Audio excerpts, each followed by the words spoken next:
Olá, já está no ar mais uma edição do Negócios na Pauta. Estamos no século XXI, em meio a muitas mudanças, transformações e inovações nas formas de viver e, claro, de trabalhar também.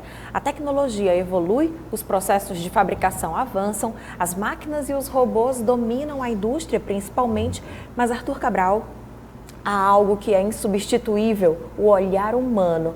Não tem jeito, não é? Por mais evoluída e tecnológica que seja uma organização, a manufatura sempre vai estar ali presente, não é, Arthur? Isso mesmo, Dalva. Por trás de máquinas existem mentes e é delas que partem os comandos dos processos que vão resultar nos mais diversos tipos de produtos comercializados em todo o mundo. Nesse contexto, um conceito que ganha cada vez mais adesão é o Lean Manufacturing, ou traduzindo, produção enxuta. Esse método produtivo se baseia em alguns pilares indispensáveis para o alcance das metas. Esses pilares que o Arthur comenta são basicamente 5. A eliminação de desperdícios, a melhoria contínua, o compromisso com a qualidade da produção e a produção just in time, onde é produzido apenas o necessário e na quantidade necessária. Como implementar isso nas indústrias? O tamanho do negócio pode inviabilizar essa filosofia produtiva?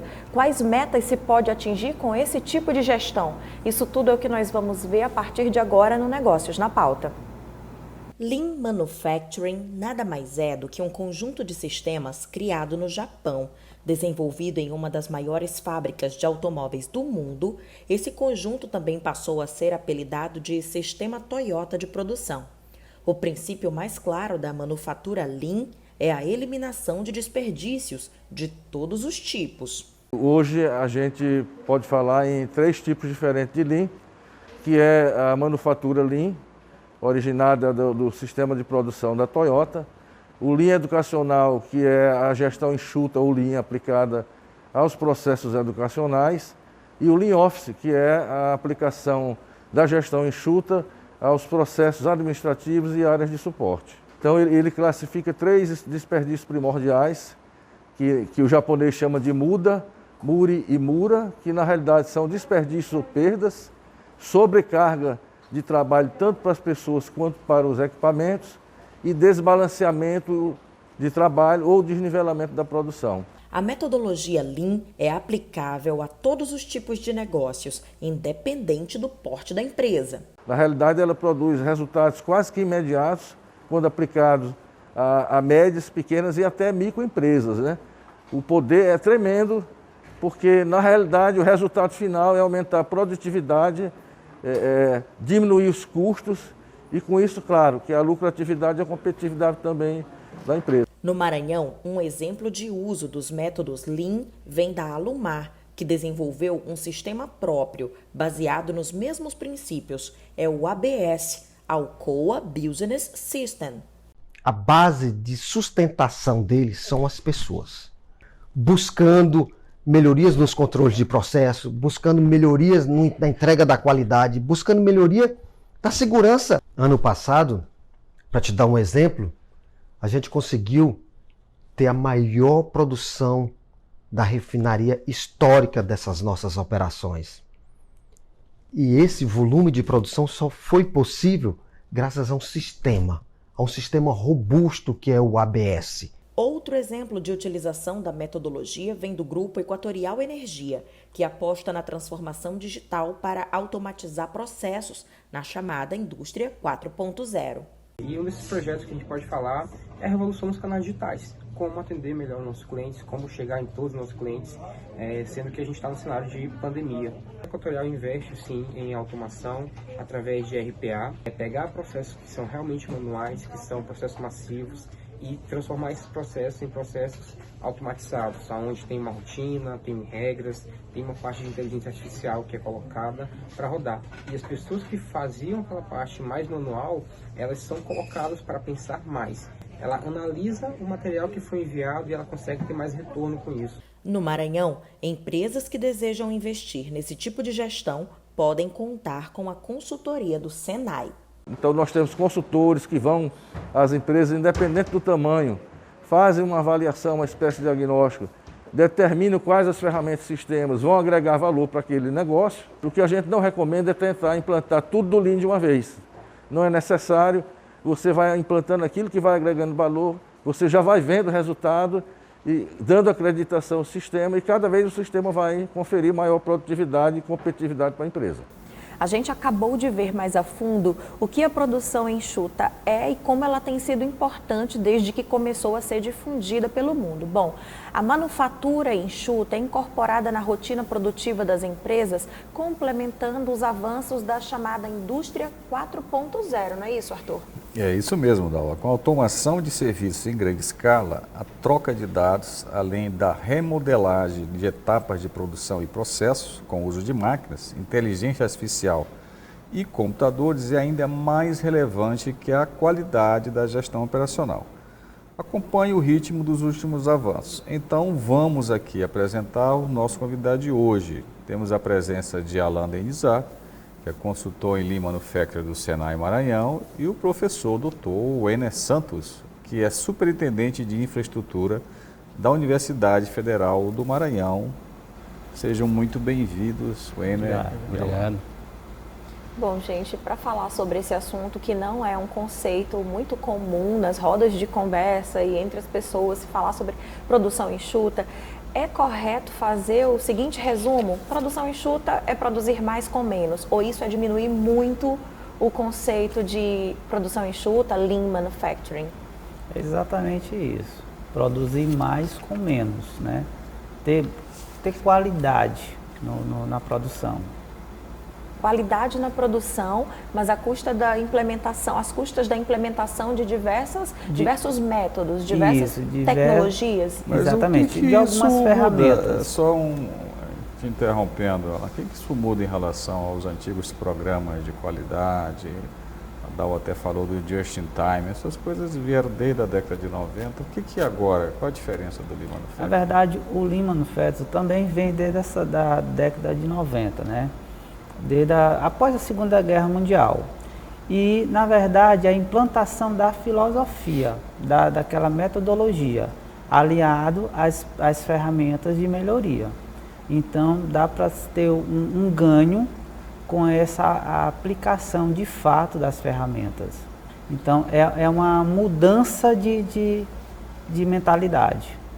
De toda a organização. Isso. Que é de cima para baixo. Pela hierarquia, vem de cima para baixo. Exato. E complementando com o Arthur, chama de professor, é o Arthur. É o professor. É o professor Arthur, professor sempre nosso professor Arthur. O que mudou é tecnologia, e informação e conhecimento. São duas coisas que associaram para ter hoje uma melhoria contínua, que são as ferramentas, né, que a gente está falando. Você tem que ter esse tipo de conhecimento, que é, no caso, formação de pessoas habilitadas, incentivo de treinamentos e conhecer mais os equipamentos. Então, hoje, com o advindo da tecnologia, a gente está buscando sempre o conhecimento, mas o conhecimento está relacionado com a formação, que no caso vai buscar o desempenho humano. Então, o que busca de 20, 30 anos para trás? É esse buscar de conhecimento, que é um dinamismo grande. Globalização, ferramentas, melhorias que as pessoas procuram se qualificar mais, conhecendo as ferramentas de qualidade e aplicação, e aplicando elas em loco, em fábrica. E é interessante assim, o Alain acabou de falar sobre isso, já existir basicamente desde o fim da Segunda Grande Guerra Mundial. A gente consegue fazer aqui um recorte histórico para exemplificar por que de repente isso nasceu lá no Japão, qual era o intuito e por que isso ainda nos serve, ou melhor, pelo visto vai continuar servindo durante um bom tempo, né? A gente consegue fazer esse recorte aqui, professor Wener e Alain? Acho que o professor não pode. Olha só, logo após a Segunda Guerra Mundial, o Japão ficou praticamente destruído. Verdade. Então, a empresa, vamos dar um exemplo, a empresa Toyota, ela tinha que ser competitiva às demais empresas norte-americanas. Então, com a implantação de uma metodologia que vai fazer com que produza em grande escala, mas a questão dos insumos deles era resumido, né? Então eles começaram a implantar essa metodologia dentro da sua linha de fábrica, no seu chão de fábrica. Então, como o professor falou, de cima para baixo. Então, toda a metodologia foi implantada dentro da empresa com essa visão produzir mais com menos. E como eles vieram da Segunda Guerra Mundial e uma devastação na cidade, no país por completo, eles começaram a mudar o comportamento deles. Comer pouco, produzir mais, desperdiçar menos, aí vem os adventos do longo da história. É o que é o resultado hoje, que a cultura japonesa ensina. Então você pode fazer muito mais com pouco. E quando vem para o Ocidente, que é a implementação por geral em todas as fábricas multinacionais do planeta, né? Mas aí nós estamos aqui num ambiente, né, por mais que ainda tenhamos desigualdades grandes nesse país, não deixa de ser um país da fartura. Sim, bastante. E assim, essa metodologia ela foi criada num momento de extrema carência. Num cenário necessidade. De muita escassez, como transplantar isso para um cenário de abundância? As empresas, brasileiras, elas necessitam dessa competitividade internacional também, porque como a gente exporta muito commodities, mas tem empresas que exportam produtos acabados. Então, os produtos acabados fabricados no Brasil têm que ser competitivos internacionalmente também. Ou seja, o Lean Manufacturing é bastante utilizado, assim, em grande maioria nas indústrias de transformação aqui no Brasil. Também pode ser usado no setor administrativo também, complementando. Como é que pode ser feito? Hoje o Brasil produz mais ou menos 40 mil engenheiros por ano, enquanto o Japão faz 165 mil por ano, a Rússia faz 454 mil por ano. Aí você vê essas potências em relação à população. Nós temos 212 milhões de habitantes. Então nós somos 0,019%, enquanto nos outros países são 0,31%, 0,27%. Então tem que ter essa busca de melhoria. E o Japão, decorrência da Segunda Guerra, foi um dos países que mais teve a formação de engenharia, que eles incentivaram bastante, já chegou a ser o primeiro do planeta com formação na área tecnológica. Mas o Lean Manufacturing, a gente vê desde final da década de 80, início da década de 90, uma série de ondas de gestão no país, né? Já teve o programa de qualidade, aí vem 5S, a gente sabe que está tudo relacionado. Isso não acaba gerando dentro das empresas uma certa... lá vem mais um programa que criaram, não tem isso não? Por parte de alguns, talvez, né, gente? Isso. Eu creio que a busca incessante, né, pela essa melhoria, ela abre esse leque de metodologias. E o Lean Manufacturing, ele abraça algumas ferramentas que já existem, né, como o 5S, por exemplo. Então, ele não é segregado, ele abraçou algumas ferramentas que já vinham trabalhando ao longo desse período.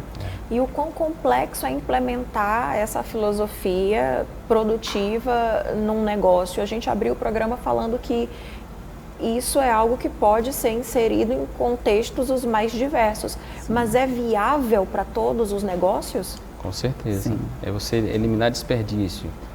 Ferramentas como Kanban, Pokayoke, Kaizen, todos esses, mais um programa, 5S, sim, mas todos eles estão focados para você reduzir o desperdício. Você reduzindo o desperdício, você vai ter uma lucratividade maior e uma produtividade também maior, porque você parte das melhorias dos equipamentos. Então você tem outras ferramentas também, o TPM, todo o Project Manager também, que ele foca na máquina, no uso. Então você vê um espaço pequeno com uma produção grande, eliminando desperdício. É como um exemplo do cotidiano. Isso. É como a gente fazer nossas refeições e não deixar nada no prato. E a gente sabe que às vezes a gente acaba muitas das vezes desperdiçando. Então esse é o melhor exemplo. Um cafezinho, um suco, que você, em vez de tomar toda a água, deixa 2 dedos e joga fora. É um desperdício, porque nós temos bastante no nosso país. Então se a gente começar a trabalhar agora, a gente consegue manter essa vida útil. O banho é maior, né? Isso. E a gente está utilizando também nas escolas. Hoje as nossas escolas, um exemplo como a UFMA, o Senai, por exemplo, está implantando o Lean Manufacturing nas escolas. Então, vou dar um exemplo claro.